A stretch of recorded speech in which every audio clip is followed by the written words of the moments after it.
Hi, everybody. Today is Wednesday, December 10th, 2025, and our dear friend, our brother Matt Ho is here with us. Welcome back, Matt. Hi, Nima. It's good to see you. Please subscribe and hit like button, helping us reaching more people. And let me start, Matt, with the breaking news. Moments ago, we've learned that the U.S. has seized an oil tanker off the coast of Venezuela. And here is what Donald Trump said about it. Seized a tanker on the coast of Venezuela, a large tanker, very large. Largest one ever seized, actually. And other things are happening, so you'll be seeing that later, and you'll be talking about that later with some other people. Yeah. Second part. Well, we keep it, I guess. Where does it go? What port does it go to? Well, you have to follow the tanker. You're a good newsman, just follow the tanker. Do you know where it was going? Was it going to Get a China? helicopter and follow the tanker. Is it true it's going to But Cuba? I assume we're gonna keep the oil. Yeah, he wants to keep it. And what is your understanding course he Matt, would. of It this was sort of behavior? say, of course he wants to keep it, right? I mean, the largest one ever seized. Of course, it's the largest one ever seized. Donald Trump's involved. I mean, this is just a provocation, right? Trying to get the Venezuelans to react in some way, whether it be them to act out against the American forces in the region to give a Gulf of Tonkin like excuse. Although, just like the Gulf of Tonkin was, the United States could just make something up if it wants. Part of it, I think, is you heard that question there. Was it going to Cuba? This operation against Venezuela. This is a hemisphere-wide operation. Venezuela is just the first phase. The idea being is that the United States wants control over the entire hemisphere. That this might be, if people read the national security strategy that came out last Friday, but also too, we've had this conversation before about the remaking or reordering of the American empire in Donald Trump's vision.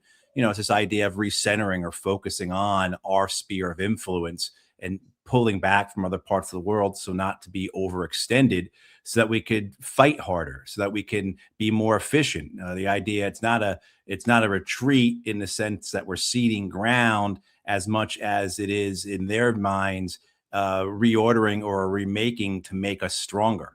So the goal of the American empire under Donald Trump is still dominance, just as it was under Biden and Obama and Bush, Clinton, Bush, etc. But it's to do it in a smarter way, a smarter manner. I think it's going to end up in the same way that American warfare has ended up, where in the second half of the Obama administration, the United States decides it's going to start fighting these wars smarter. And so we're going to use drones and proxy forces, right? We're not going to have our troops in Libya and in Syria like we did in Iraq and Afghanistan.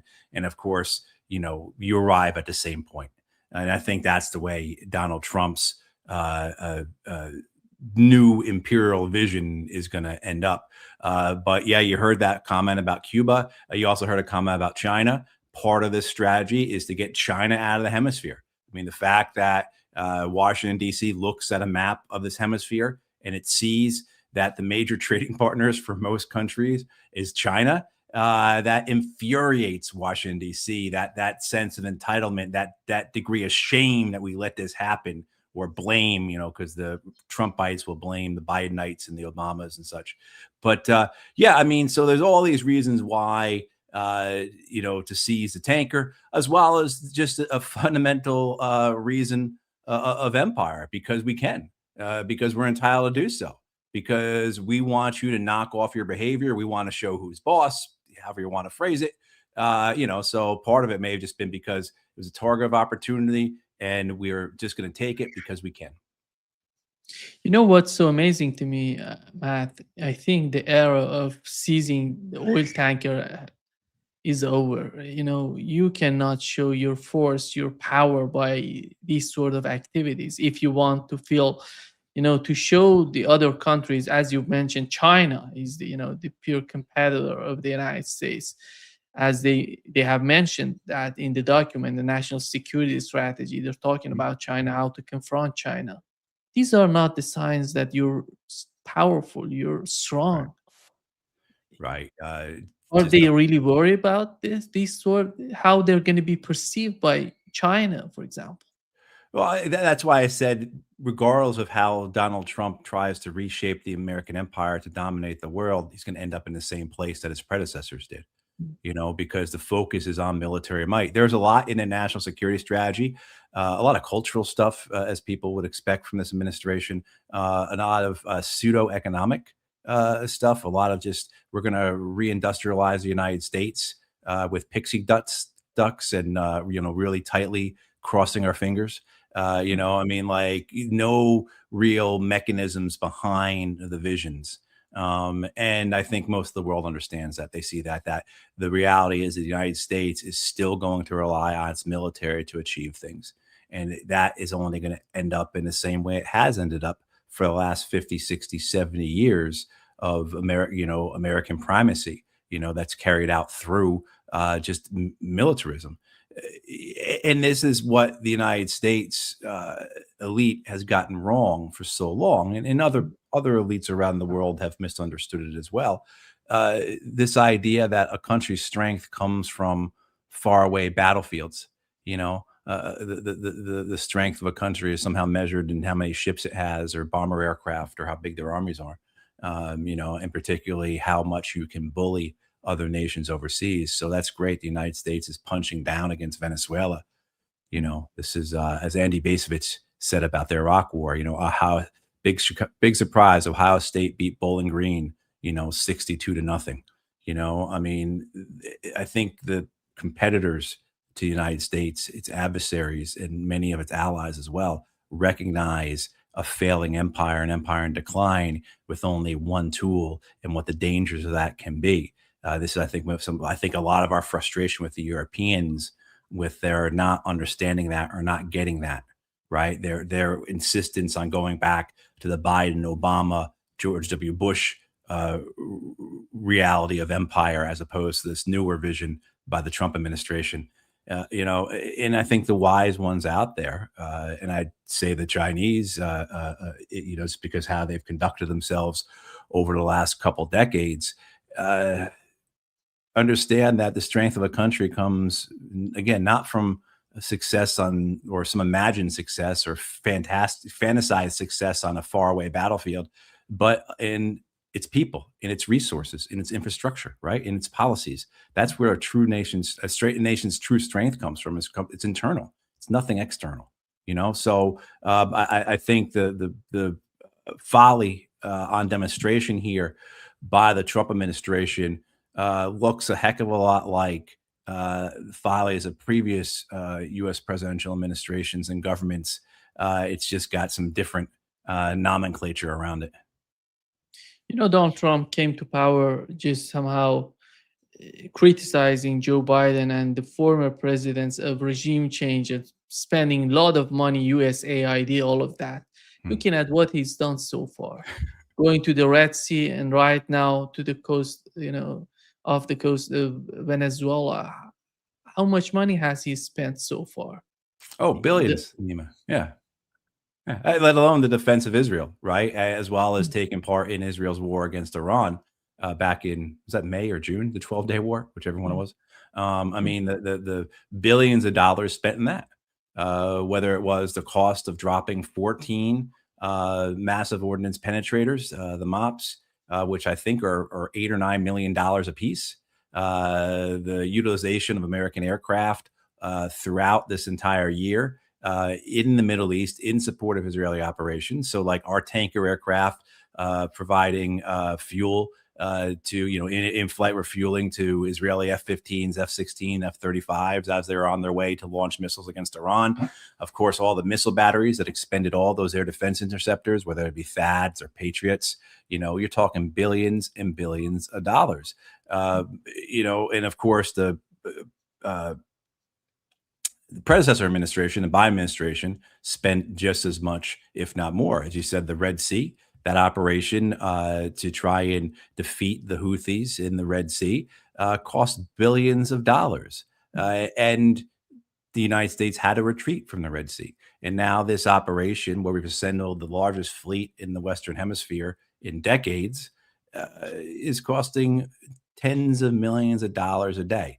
I think just a standard operation for an aircraft carrier is like $8 million a day. So you can imagine with everything the carrier is doing there now, enhanced operations and preparation for regime change operations, you could probably add 25-50% onto that, plus all its sister ships, plus all the air squad. I mean, you start looking at this, but the cost doesn't matter to these people. The cost is something that they don't even think about and they don't even want to hear about.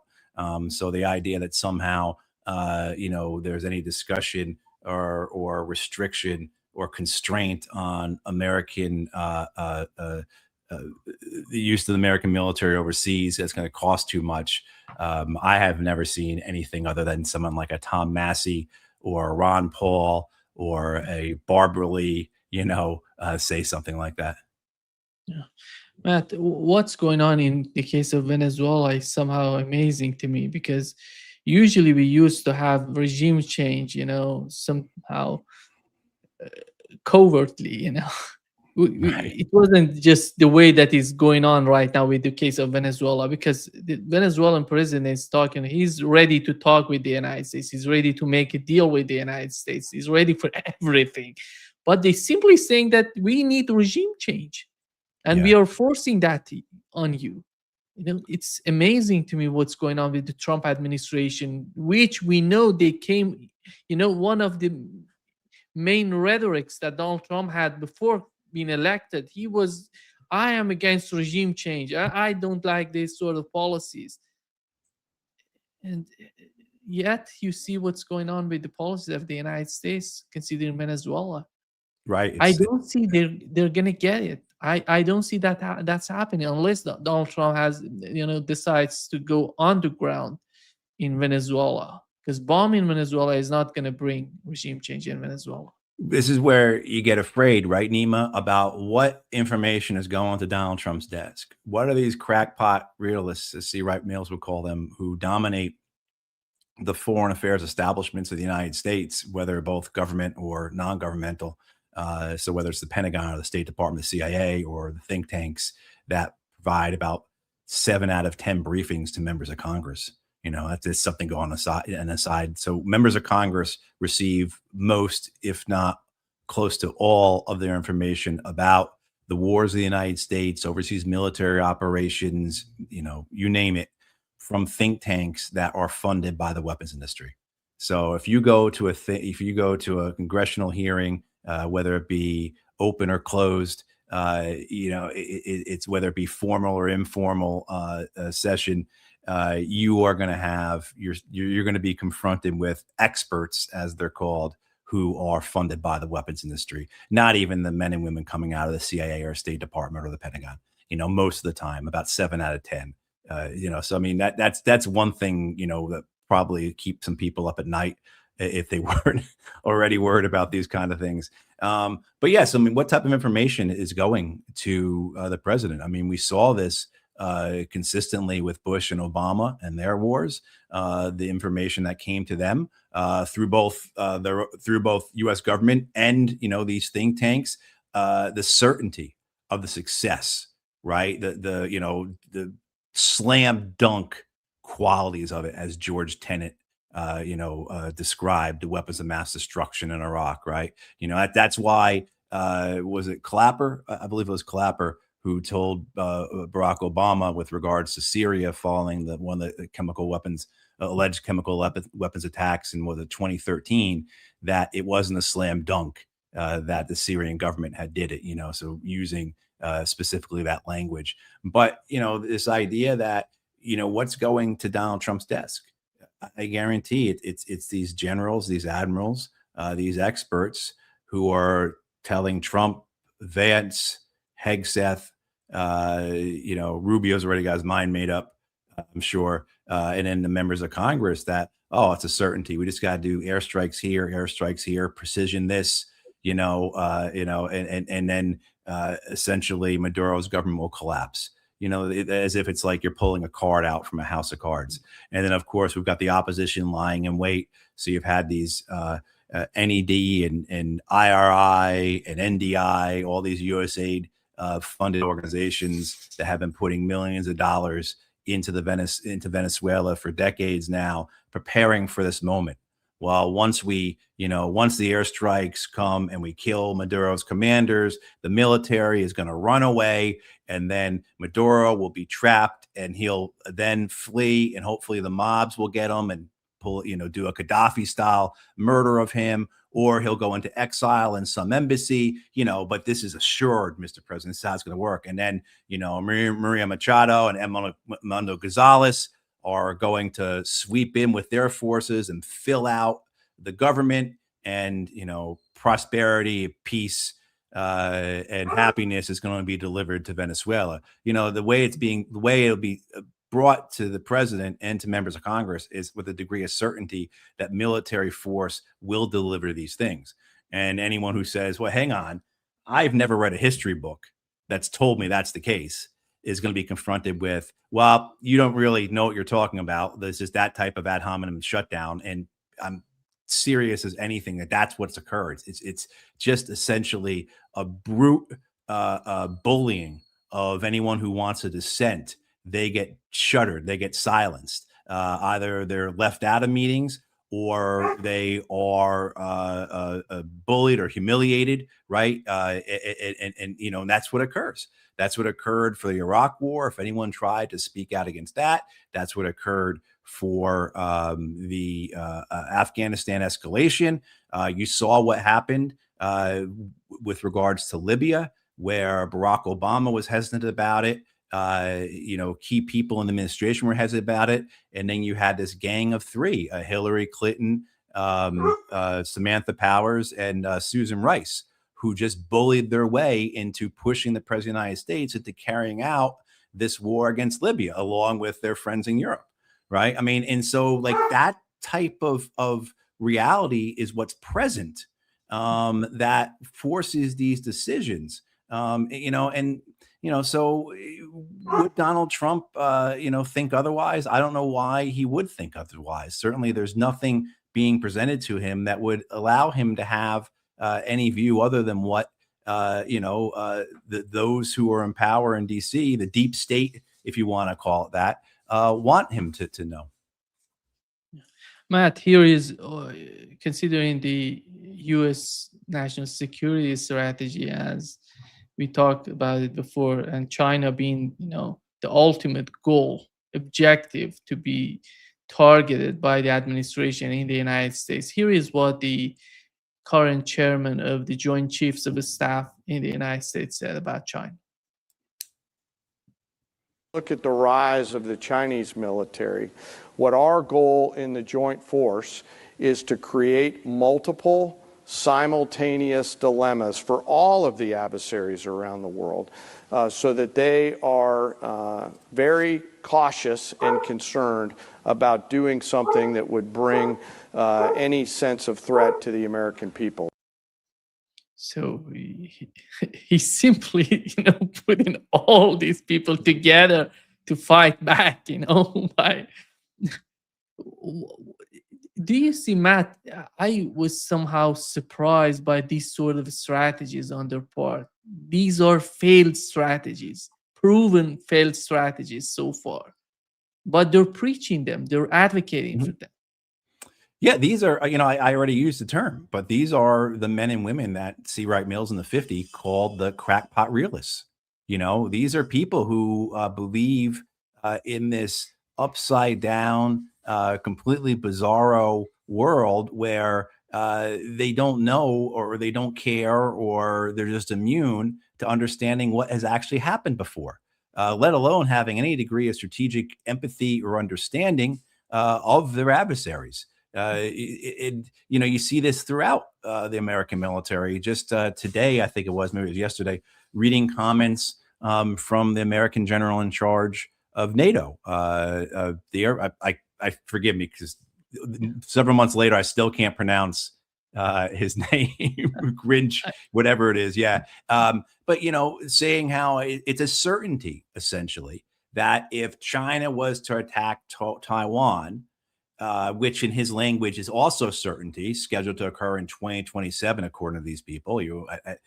That Vladimir Putin will then do something as well. That, in his words, the man who's in charge of NATO, it's already been agreed upon, essentially. Or Xi would go to Putin and say, "Hey, I'm going to attack Taiwan. It'd be good for you to attack Europe." And while they're off balance, and and the certainty again that they speak about these things, and the way that a guy like General Kane speaks about things, as well as just dressing up, language that you get taught as a lieutenant to make it sound like you're some strategic rock star. This idea of putting the enemy on the horns of a dilemma, you get taught that as a lieutenant in the Marine Corps. You get taught that as a lieutenant in the Army. That's the idea of like using your machine guns to force the enemy into a ditch that you've pre-registered with your mortar fire. Like give them, if they do one thing, they're going to run into this. If they do another thing, they're going to run into that. That's the idea of presenting a dilemma to the enemy. And so you have these men like Kane who will present that as if he's some type of modern day Clausewitz, right? Like he's some kind of modern Sun Tzu, and all the sycophants and all those in the media and the pundits, as well as the other officer corps around him, will just marvel at how bright he is, or how insightful he is, or how wise he is, when all they're doing is just repackaging terminology you learn when you're a lieutenant, and then bringing in this certainty about other countries, about other leaders. That's based upon what? There's a really great part of Bob Woodward's book on Obama's decision to escalate the Afghan war in 2009. That book's called Obama's Wars. And in it, General James Jones, who was the commandant of the Marine Corps, but who became Barack Obama's first national security advisor, talks about this certainty that exists within the White House and on the national security staff.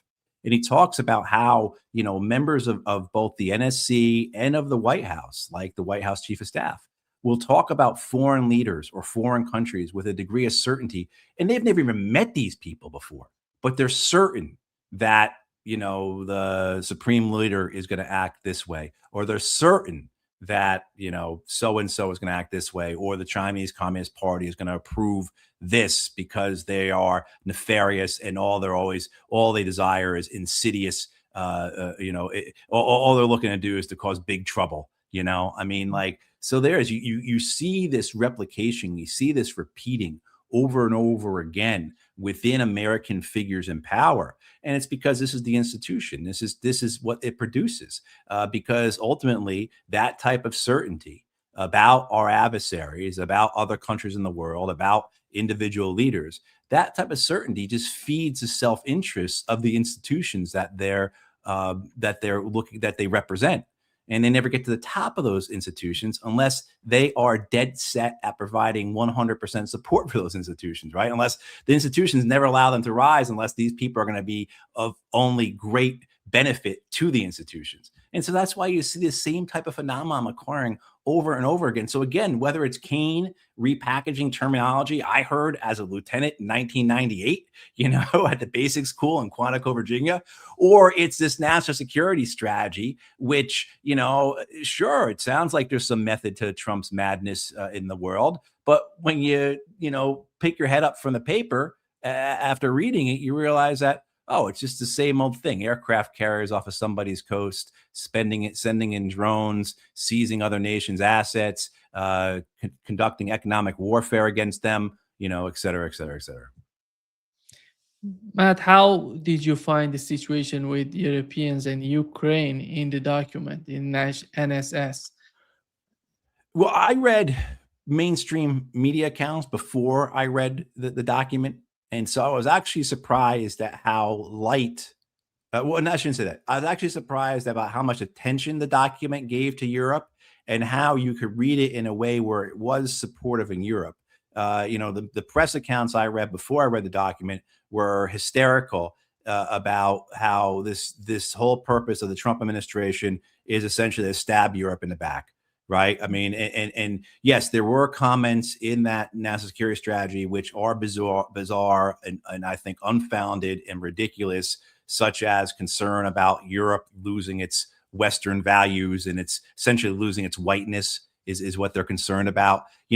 I think that's just such nonsense and so ridiculous. But also in that document were testaments to America's commitment to Europe. It's just that the United States cannot provide the resources it once did. So there's a level-headed reasonableness to it. So I guess, I know I just dumped on the whole thing there before, but there are some aspects to it, I guess, that you could say, hey, compared to his predecessors who wanted to promise. I think the way the document described it as the United States as Ajax with the world on his shoulders, right? Or I'm not Ajax, Atlas with the world on his shoulders. I don't. I think that's a good description of the United States trying to dominate, trying to be the world's hegemon, not accepting at all that we are now in a multipolar world.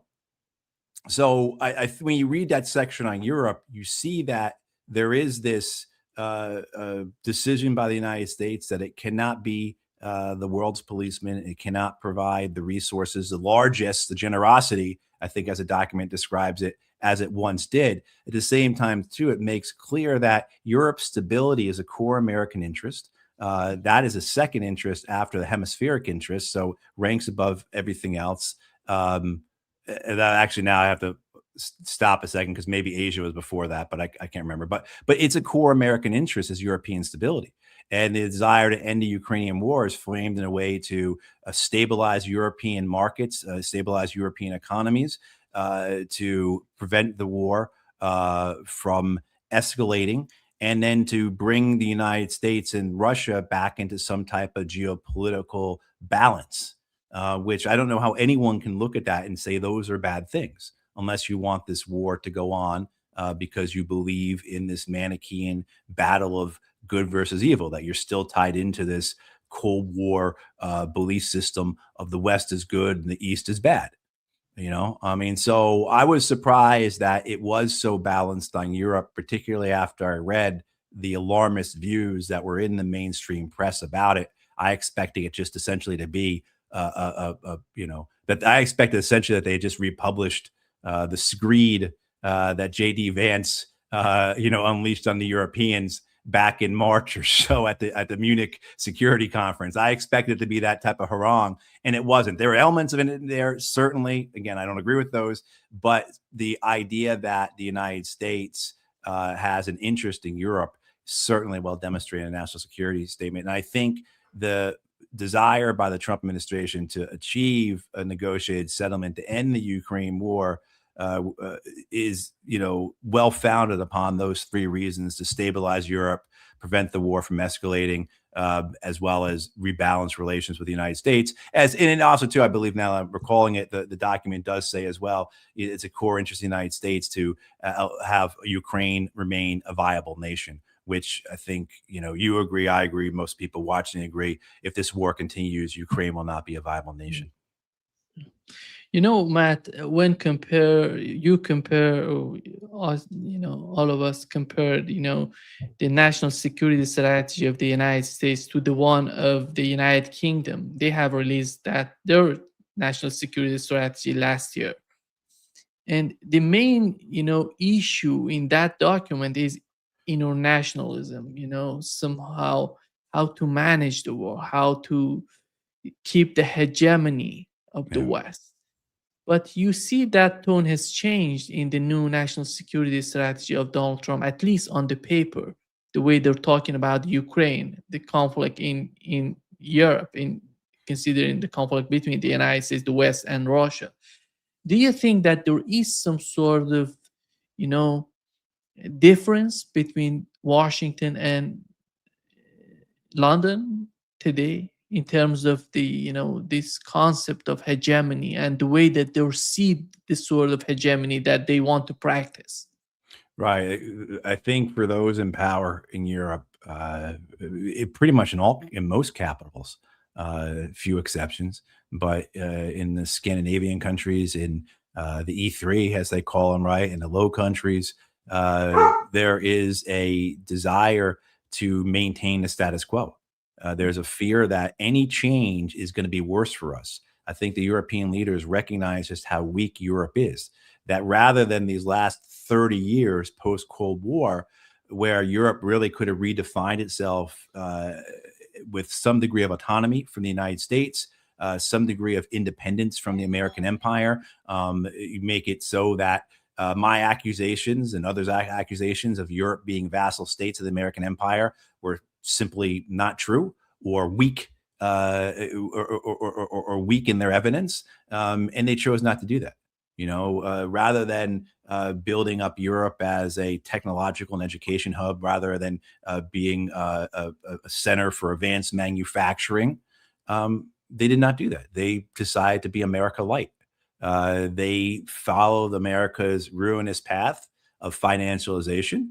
That caused deindustrialization. That caused great loss in quality of life for their people, enormous wealth inequality.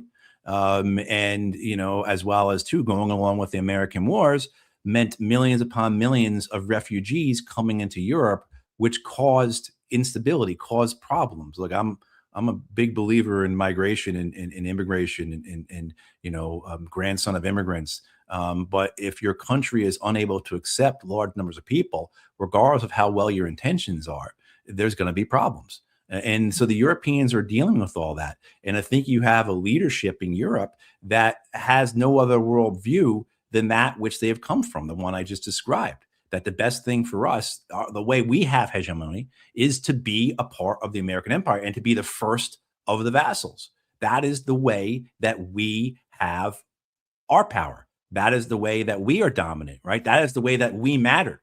Like we're sitting with the varsity football players at the lunch table, like that type of relationship. And so the idea of giving up on that and losing that is anathema. It's scary, right? And it's also really dangerous because what else do we have? And that's why you've seen the fear, that these politicians have of the other parties, not the other parties, but newer or more independent or alternative parties, including far right parties, which is something I certainly don't want to see. I don't want to see far right parties coming to power in the UK or in Germany. So my frustration to Europe, is based on all that. Look at what you all did to yourselves, and as an American, I should not throw stones, of course.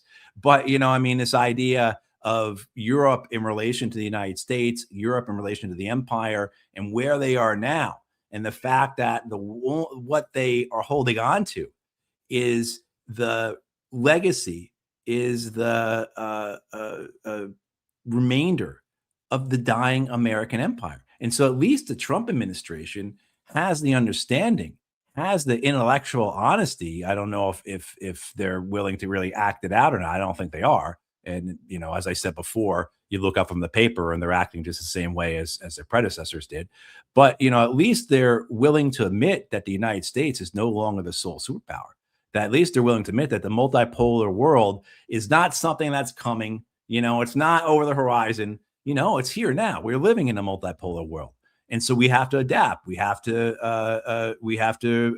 reimagine. We have to revisit. We have to recenter. We have to consolidate, however you want to describe it, in order to strengthen ourselves to not just participate in multipolar world, not just to thrive in the multipolar world, but to dominate it, because that's the goal of the American empire, is to maintain its dominance. And the Europeans realize now that doesn't include them. And so they're really in a bad spot here because of their inaction, because of their desire to choose to remain a vassals of the Americans and reap the spoils of that and go along with the United States. They're now saying, what the hell happened? As the United States says, what, Europe, this is not really the way we're going to continue to do things. We understand the importance of Europe, the stability involved in it. It's big. You got nuclear weapons, et cetera, et cetera, et cetera. But our relationship with you is not going to look anywhere the way it has since like 1945. Looking at Europe, Matt, is I don't know what is the logic in the mind of these Europeans, but it's somehow amazing to me because I've been to Europe. I've been there, and I cannot understand this sort of attitude, in this sort of hunger they have to destroy themselves Right. for the sake of a war, a wrong war, as something that has destroyed Ukraine. But they're prepared to destroy all Europe for that. They got the war in Ukraine that they cannot live without the war in Ukraine. It seems to me, it seems, somehow.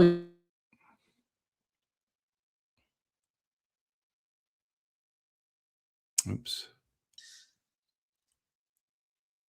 Can you hear me? I lost you for about 20 seconds or so. Yeah, it seems to me that when I look at Europeans, someone that who is in a casino that lost what he had in his pocket, but he's not admitting what he has lost so far. He wants to gamble everything that he has. That's why they're asking for more involvement of the United States in the war in Ukraine, even at the cost of confrontation with China. Right. It's Right. not just.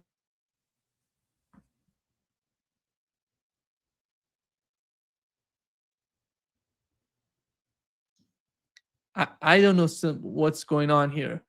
Can you Yeah, I hear don't know me?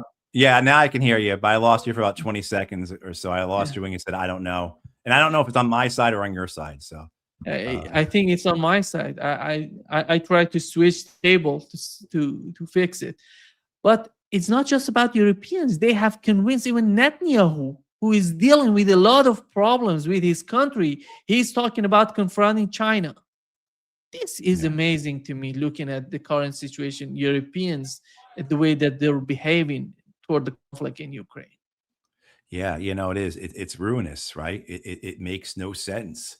Um, and you can see that their desire for something that was for the good times of the past is leading them down a path of destruction, right? That their righteousness and their belief in themselves, and I don't even want to put it as just blatant self-interest, but rather it's larger than that. It's metaphysical almost, that existential, if you will. That if they lose that, they're completely gone. And I think that is a case. I think Europe is at a crux where you have had a transformation occurring in Europe, where a lot of it has had really hard effects on the population, right? I mean, so again, it's no longer the Europe that once was guaranteeing education and healthcare. You're not guaranteed a job for life. I mean, this is a real hard change in lifestyle, if you want to put it, the quality of life for Europeans. And you have the leadership there seeing their only way to maintain power is not to address those, but to double down on militarism, hoping that somehow this war in Ukraine provides an identity that rallies everybody around and supports them. That in this time of a foreign war, the country will come together and we'll put our domestic differences aside, but they can't conduct the war themselves because the public doesn't support it. And they're also so hollowed out militarily that they can't carry out the war themselves. So they have to do it through a proxy. And for a few years, for many years actually, but for the last few years of the actual war in Ukraine following Russia's invasion, you had the United States.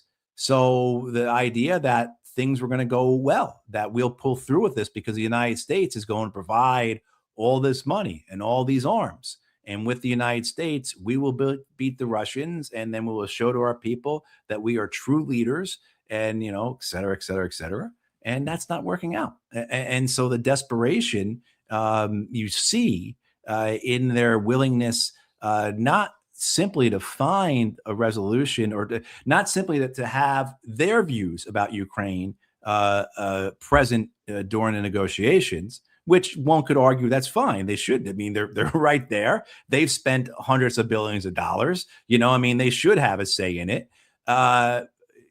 But their willingness to sabotage, right? So I know Zelensky yesterday or today said that Ukraine had passed the new 20-point peace plan to the United States that he had come up with through his meetings with the Europeans.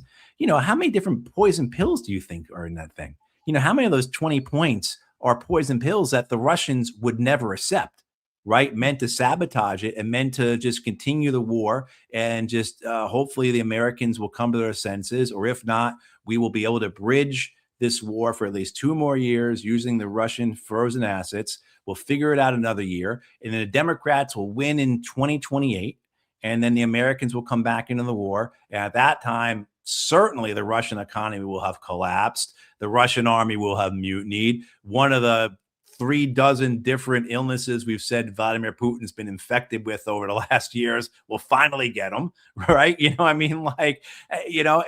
That's what they're holding on to, because the alternative is, that loss of identity, which is existential to them, which is essentially meaning they'd have to face their public and come to some accounts for the dire state of Europe that has come under their watch these last 3 decades. Matt, the other thing about Europe is that as we see the situation in Ukraine, the only reason that the war in Ukraine is somehow it is turning into some sort of chaos. I'm talking about the negotiations toward, reaching some sort of settlement in Ukraine. The only reason is Europe right now. The United States is not that much interested in Ukraine anymore. Trump administration doesn't want the war in Ukraine. But Europe is somehow giving some sort of false hope to the Ukrainian leadership that if they continue the conflict, they may, achieve something. They may be in a better position. Nothing of that sort would happen. And if Ukraine collapses, who's going to be to blame? Are they going to blame it on Joe Biden, who is not in power right now? It's European, in my opinion, right now. They're doing everything. They're doing everything at their disposal to make obstacles, barriers toward reaching any sort of agreement in Ukraine. Just their unwillingness to accept the reality of this war, that it's an unwinnable war. I mean, this is a war that Russia can't lose and Ukraine can't win. Certainly the prospects of collapse for Ukraine, whether it's political, economic, or military, are there. At the same time, too, this war can continue to drag on. And that's why I would say to the Russians, you shouldn't be certain either. If you believe in certainty in war, I suggest you pick up a few history books and start reading. So that's why I would say to the Russians, why the Russians should, believe that this deal is enough, not whatever the Europeans are going to offer up, which is unacceptable. And the Russians, of course, are winning. They're dominating at this point. So they do have that leverage, and they should be afforded a degree of the document reflecting their interests. But yeah, I mean, this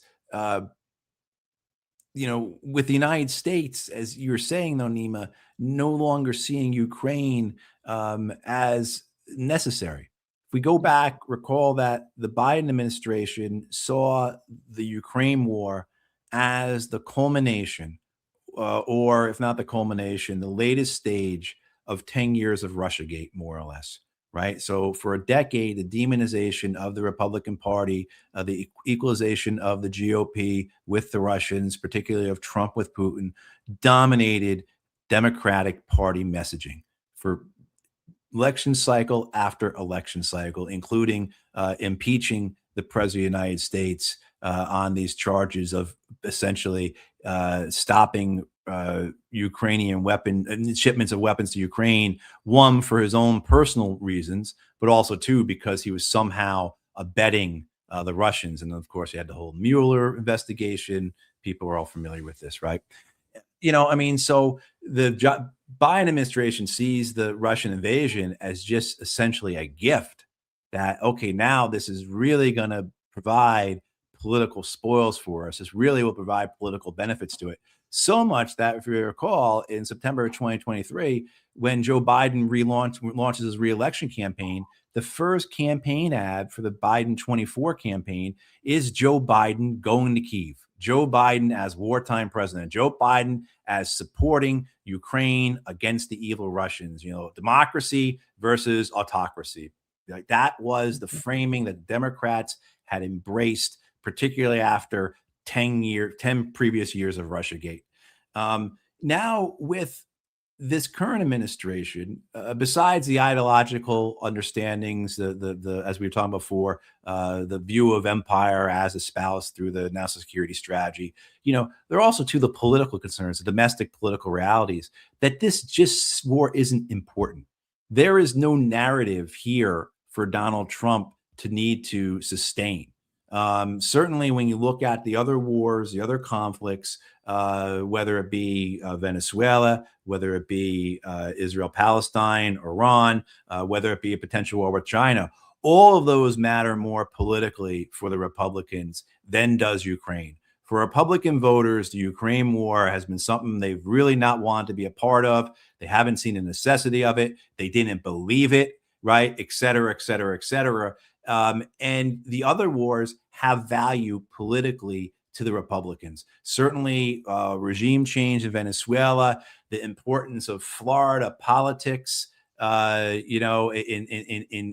the GOP, in the Republican Party, and how that's dominated by the Cuba zealots, and Venezuela is just ancillary to those issues with Cuba for them. Right. I mean, certainly don't have to go into too much detail about why politically Israel, Iran are important to the Republicans. We saw Benjamin Netanyahu is coming back to the United States for the 5th time this year. I think he'll be here December 29th or something like that. Right.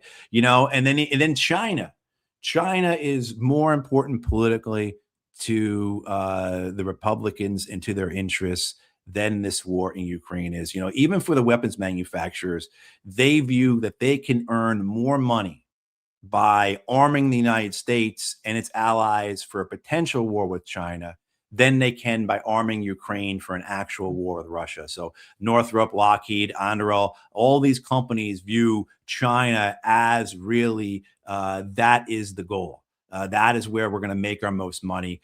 Ukraine, certainly, we're going to make a ton of money on that, but it's not nearly the golden egg that China is. Okay, so now that puts Ukraine 4th among priorities for the Republican Party, for the Republican administration, for the Trump administration, right? I mean, you start running out of time in your day to get all this done. You can only have Steve Witkoff can only be in one place at one time.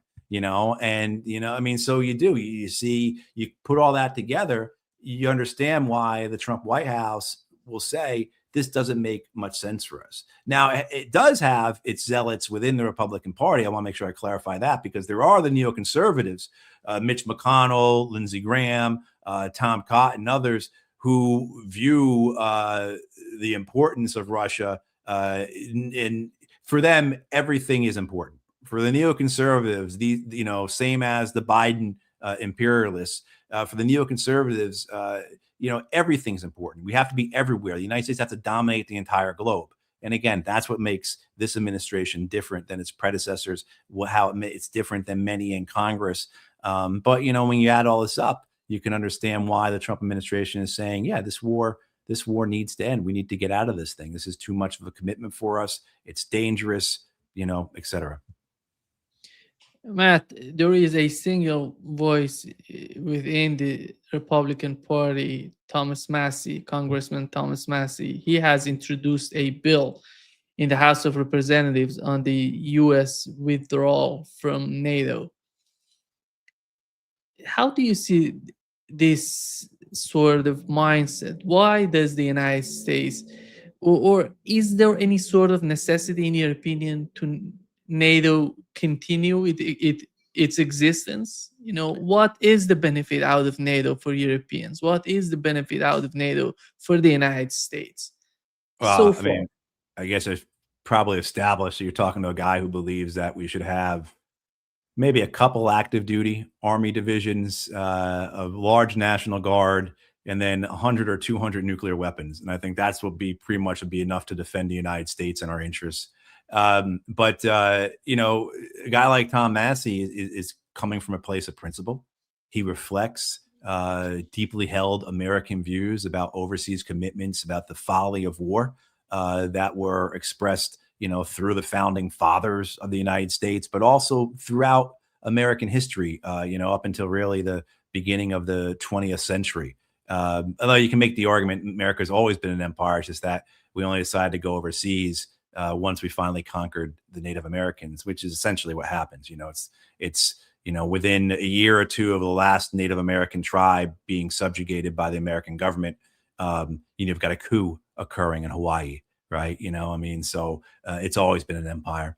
But you have those rare individuals like Massie who are men of principle. I think Marjorie Taylor Greene, for all her problems, all her faults, I can't believe I'm actually saying this, being positive about her. But I have never thought of her to be. No, I mean, have like, never imagined that I could. right. I mean, like, what is someone behind me with a gun right now? But yeah, I mean, I think she actually is a woman of principle. I think she was sold. She has genuine beliefs in what government should look like, about what our culture and society in the United States should look like, that I disagree with. But that when she found that her beliefs regarding the United States efforts overseas were not in line with her actual actions, she stood by her beliefs. She stood by her principles. She really does believe in America first, in a way that she saw as being maligned by this administration. And so to her credit, and I wish that she wasn't leaving office. I wish she would get reelected and continue to be a problem for the administration. But I mean, I think you have some on the left. You have a few on the left, or I shouldn't even say left because they're not leftists, but you have a few on the Democratic Party side who are willing to maintain some degree of principle, although it's just a few. So yeah, I mean, you look at a guy like Massie, who they're going to throw $20 or $30 million against to try and keep him from being elected. When I say they, I mean the Zionist lobby, the Israeli lobby, with the full support of the Trump administration, are going to do everything they can to reelect him. And the way that American politics works, the way that the American society is structured, the way that our media works, the importance of media to influencing people's actions, I don't know if Thomas Massie is going to survive. Right, because our system here is so predicated on money. Now, maybe he will. I mean, I don't know his district that well. Maybe he will, but it's not an empty threat to remove him from office. So that's the consequence of standing up. Very similar to what we're seeing in Venezuela. That's the consequence for standing up against the empire. Whether you're an individual here in the U.S. or you're a country in South America, this is what's going to happen to you. And I mean, I guess that's always been the way throughout history. But certainly those of us, as we watch it, we don't have to do nothing about it. Exactly. Thank you so much, Matt, for being with us today. Great pleasure, as always. Yes. Yeah. Thank you, Nima.